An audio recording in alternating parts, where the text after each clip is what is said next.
Joint family. रोशनी, अब तेरी शादी की उम्र हो चुकी है, सब तेरे लिए लड़का देख रहे हैं और तू है कि 8-9 बजे बिस्तर से उठ रही है। मम्मी, क्या आप भी सुबह सुबह ज्ञान दे रही हो? सोने तो दो कम से कम। क्या करें, अब तेरी हरकतें ही ऐसी हैं। चल अब बिस्तर छोड़ और मेरे साथ खाना बनाना सीख। ना, मैं नहीं बना रही खाना वाना, आप प्लीज जाइए ना यहाँ से। रोशनी की बातों से निराश होकर निशा वहाँ से चली जाती है। निशा, तुम रोशनी को घर का कामकाज क्यों नहीं सिखाती? अगर यही हाल रहा फिर तो 2 दिन में उसके ससुराल वाले उसे यहाँ छोड़कर चल देंगे। मैं तो बहुत कोशिश करती हूँ उसे घर की जिम्मेदारियां सिखाने की, लेकिन वो मेरी सुने तब ना। आप तो जानते ही हैं ना कि वो कितनी जिद्दी है। हमें निशा के लिए एक ऐसा लड़का ढूंढना होगा जिसका भरा पूरा परिवार हो, सास ससुर से लेकर जेठ जेठानी देवर ननद सब हो। यहाँ ना सही, लेकिन शादी के बाद उसे वहाँ अपनी जिम्मेदारियों का एहसास जरूर होगा। कुछ दिनों के बाद रोशनी का परिवार उसके लिए लड़का देखना शुरू कर देता है और एक दिन चिराग नाम का लड़का रोशनी को देखने अपने परिवार के साथ उसके घर पहुंच जाता है। देखिए भाई साहब, मैं पहले ही आपको बता देती हूँ, हमारा परिवार बहुत बड़ा है, इसलिए अगर आपकी लड़की हमारे घर की जिम्मेदारियाँ बिना नान नुकुर के उठा सकती है तभी हम ये रिश्ता पक्का करेंगे। अरे ये भी कोई बोलने वाली बात है बहन जी, हमारी रोशनी आपके पूरे परिवार को बैठे बैठे खिला सकती है, इतनी जिम्मेदार है मेरी बेटी।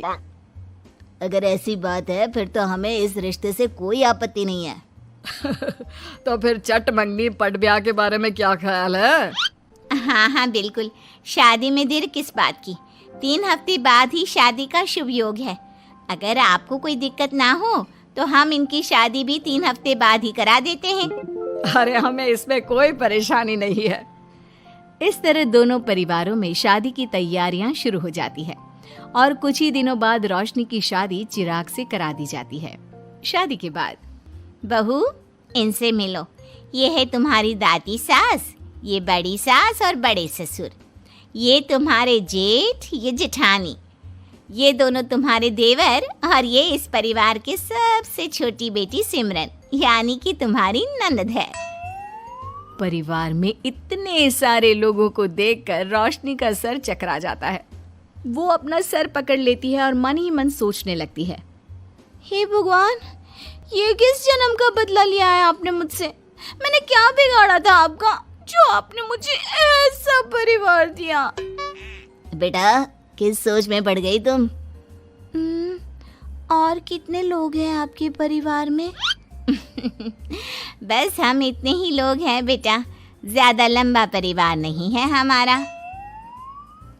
अब इससे लंबा और कितना बड़ा परिवार होगा आपका?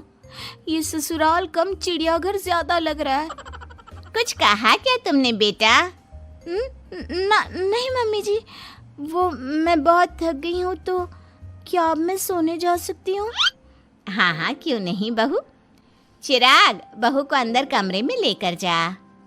जी माँ। चिराग रोशनी को अंदर कमरे में लेकर जाता है। चिराग, मुझे यहाँ नहीं रहना, मुझे अलग रहना है। ये तुम क्या बोल रही हो रोशनी? अभी तो आई हो तुम और अभी अलग होने की बात कर रही हो। परिवार वालों को पता चलेगा तो कितने दुखी होंगे वो लोग। मुझे नहीं मतलब किसी से, और इसे तुम परिवार कहते हो? ये परिवार कम कोई गली मोहल्ला ज्यादा लग रहा है। रोशनी, अभी तुम नई हो इस परिवार में, इसलिए शायद तुम्हें ऐसा लग रहा है। कुछ दिन में आदत हो जाएगी तुम्हें। चिराग की बात सुनकर रोशनी अपना सर पकड़ लेती है। आपको समझाना तो दीवार में सर पटकना है। मैं सो रही हूँ, लाइट ऑफ मत करना, मुझे अंधेरे में नींद नहीं आती। इतना बोलकर रोशनी बिस्तर पर लेट जाती है। रोशनी को देखकर चिराग का मुंह खुला का खुला रह जाता है। वो भी पैर पटकते हुए बिस्तर के दूसरे कोने में अपना मुंह मोड़कर सो जाता है। अगले दिन, देवरानी जी, आप उठ भी जाइए, सुबह के 6 बज चुके हैं। सोने दो ना मम्मी, क्यों परेशान कर रही हो? देवरानी जी, मैं आपकी मम्मी नहीं जेठानी हूँ। सुबह सुबह क्या मजाक है मम्मी?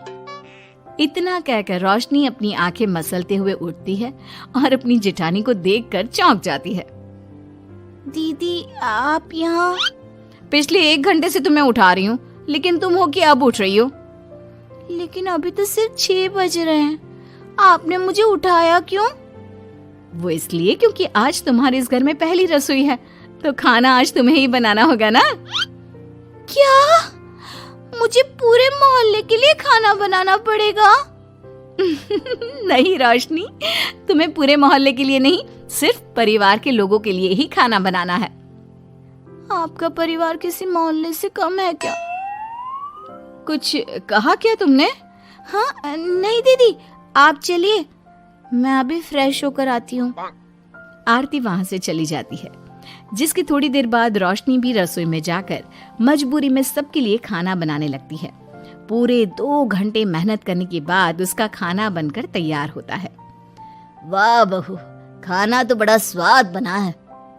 सच में बहू, तुमने भले ही बहुत देर लगाई खाना बनाने में, लेकिन खाना बहुत स्वादिष्ट बना है। आपके हाथों में तो जादू है देवरानी जी। मैं तो कहती हूँ अब से रोज आप ही खाना बनाया कीजिए, क्यों मम्मी जी? हाँ हाँ बेटा, बिल्कुल ठीक कहा तुमने। रोशनी, आज से रोज तुम ही खाना बनाना। ये सुनकर रोशनी चौंक जाती है। खाना खाने के बाद सभी लोग रोशनी को शगुन का नेक देते हैं और फिर अपने अपने रूम में चले जाते हैं। क्या यार रोशनी, इतना टेस्टी खाना बनाना जरूरी था क्या? अब फंस गई ना तू। ये सब माँ पापा की वजह से हो रहा है, उनके कारण मुझे ये सब झेलना पड़ रहा है। रोशनी गुस्से में अपने रूम में जाती है और अपनी माँ को फोन मिलाती है। मम्मी, मैं आपको कभी माफ नहीं करूंगी। आपने जानबूझकर मुझे इतने बड़े परिवार में भेजा है, जहाँ मुझे सांस लेने की भी फुर्सत नहीं है। हमने ये सब इसलिए किया ताकि तू अपनी जिम्मेदारियां निभाना सीखे। अब मायके की तरह ससुराल में भी अपनी जिम्मेदारियों से मुंह मत मोड़ लेना। मुझे नहीं रहना माँ यहाँ। इस घर में जितने लोग हैं उतने तो हमारे गली मोहल्ले में भी नहीं थे। माँ, मैं आपसे आपकी सारी बातें मानूंगी, पर प्लीज मुझे यहाँ से ले जाइए। बिल्कुल नहीं, अब से वही तेरा सब कुछ है। वहां से भागने के बजाय अपनी जिम्मेदारियां पूरी करना सीख, इससे हमें भी थोड़ी खुशी मिल जाएगी। माँ की बातों से निराश होकर रोशनी फोन काट देती है, जिसके बाद उसकी नजर नेक में मिले पैसों पर पड़ती है और वो फटाफट से बिस्तर पर बैठकर पैसे गिनना शुरू कर देती है। अरे वाह, ये तो पूरे 25,000 रुपए हैं। किसी ने भी 5100 से कम का नेक नहीं दिया। चलो अच्छा है, कुछ तो फायदा हुआ इतने बड़े परिवार में शादी करने का। अब इन सब पैसों से मैं अकेले शॉपिंग करूंगी, बहुत मजा आएगा। शॉपिंग के बारे में सोच सोच कर ही रोशनी अपने बिस्तर पर कूदने लगती है। उसे बिस्तर पर कूदता देख सभी लोग चौंक जाते हैं। भाभी, आप ऐसे क्यों उछल रही हो? छोटी बच्ची हो क्या? अपनी ननद की बात सुनकर रोशनी का मुंह खुला का खुला रह जाता है। थोड़ी देर बाद रोशनी घर में बिना बताए शॉपिंग के लिए निकल जाती है और शगुन में मिले पूरे पैसों को शॉपिंग में उड़ा देती है। शाम में, देवरानी जी कहाँ गई थी आप? जानते हैं सब आपके लिए कितना परेशान हो गए थे, कम से कम आपको बताकर तो जाना चाहिए था ना। सॉरी दीदी, मैं आप लोगों को बताना भूल गई। वैसे इतने सारे बैग किस चीज के हैं? तुम शॉपिंग करने गई थी क्या? हाँ दीदी, वो आज नेक में इतने सारे पैसे मिले थे ना, तो मैंने सोचा क्यों ना मैं उन पैसों की शॉपिंग ही कर लूं। अरे वाह, ये तो बहुत अच्छा सोचा तुमने। मम्मी, पापा, सिमरन, देवर जी, सब बाहर आइए। देखिए रोशनी हम सब के लिए क्या लाई है। रोशनी कुछ समझती उससे पहले ही वहाँ सब लोग आ जाते हैं। क्या हुआ आरती बहू, क्यों चिल्ला रही हो? अरे देखिए ना माँ, रोशनी हमारे लिए शॉपिंग करके आई है। वो देखिए रोशनी हम सब के लिए कितने कपड़े लेकर आई है। आरती की बात सुनकर रोशनी के पैरों तले जमीन खिसक जाती है। उसके मुंह से एक शब्द तक नहीं निकलता। सच में भाभी, आप कितनी अच्छी हो। बेटा, हम सबके लिए तुझे खरीदारी करने की क्या जरूरत थी? अभी तेरी नई नई शादी हुई है, तुझे अपने लिए लेना चाहिए था ना। एक काम कर, ये सारे कपड़े तू ही रख ले, किसी को कुछ देने की जरूरत नहीं है। चलो कोई तो समझदार है इस घर में। वाह भाभी, कितनी सुंदर ड्रेस है। ये शॉर्ट ड्रेस मुझे पता है आप मेरे लिए ही लाए होंगे, है ना? इसे मैं रख लेती हूँ। माँ, रोशनी इतने प्यार से सबके लिए कपड़े लेकर आई है, हमें मना नहीं करना चाहिए। तू सही बोल रही है बेटा, उसका मन रखने के लिए मैं ले लेती हूँ 1-2 साड़ियाँ। रोशनी झूठी मुस्कान लिए खड़े होकर सब देखती रहती है। देखते ही देखते उसके लाए सारे कपड़े घर वाले आपस में बांट लेते हैं और अब सिर्फ एक रुमाल को छोड़कर उसके पास कुछ नहीं बचता। अब ये रुमाल भी क्यों छोड़ा, इसे भी ले ही लेते। इतने में ही सिमरन रोशनी को आवाज देती है। भाभी, वो गलती से रुमाल रह गया है, क्या वो मुझे मिल सकता है? रोशनी वो रुमाल भी सिमरन को दे देती है। इतनी मेहनत से मैंने ये सब कुछ लिया था, लेकिन इन लोगों से मेरी खुशी बर्दाश्त नहीं हुई, कुछ भी नहीं छोड़ा। थोड़ी देर बाद रोशनी का पति भी वहां आ जाता है। मैंने सुना है आज तुमने सभी के लिए खरीदारी की है, तुम मेरे लिए कुछ लेकर नहीं आई? बस फिर क्या था, इतना सुनते ही रोशनी का पारा हाई हो जाता है और वो चिराग को घूरने लगती है, जिससे चिराग डर के मारे वहां से खिसक जाता है। हाय रे, फूटी किस्मत मेरी, जो ये जॉइंट फैमिली मेरे मत्थे चढ़ी।